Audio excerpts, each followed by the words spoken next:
This is Dan at DPS Media Productions. I'm joined by Robert McGrady. Tell me a bit about obviously rock climbing and tell me how you got into it basically. Oh, must have been about 10 years ago. My best friend was into climbing and he took me along to a local centre and got me climbing for the day. It was really nice. It was only 10-metre walls, but from there he just kept on pushing me and I got hooked by the end of the day. And then it must have been about 3-4 months later I started working as an instructor and started climbing and teaching climbing professionally. And yeah, from there it's just developed. Okay, and obviously whereabouts have you come today? Tell me a bit about this location. So this is Simonsja and this is Simonsja East. This is where you're actually allowed to do climbing. Simonsja West, you're not allowed to do climbing. But yeah, all of the climbing around here is on limestone. So it's a nice soft rock, nice easy going, quite interesting features. And we've been doing a lot of trad climbing today. So this is lead climbing, but actually placing your own protection into the wall. So we use a lot of passive gear and active protection. So little bits of metal and wire.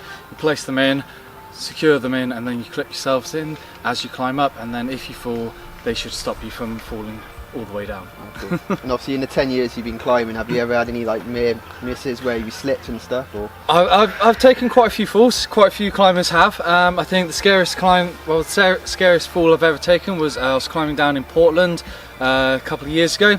Got to the top of a 30-metre cliff, held onto a beautiful flake feature which was a nice blade of rock, and as I leant back off it, went to get a clip draw off my harness and heard crack, and then watched the floor come up at me, and I ended up falling about 15 metres. Lifted my belayer 5 metres off the ground to the first clip. She was alright, luckily. I was alright, and as soon as she lowered herself back down I finished off the rest of the route. But yeah, that shook me up. That took me about 2-3 weeks to actually get my confidence back after that. Okay. But yeah, it was a big fall. And obviously it's, people like just starting out in rock climbing.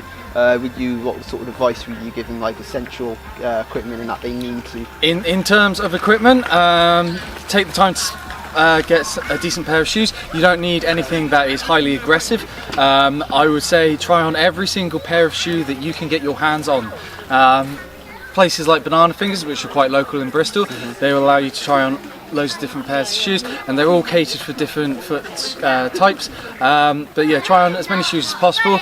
Once you're climbing more regularly and you're saying climbing 2-3 times a week, then start looking to invest in your own harness. Again, make sure you try on your harnesses, make sure it's a good perfect fit, and then go from there.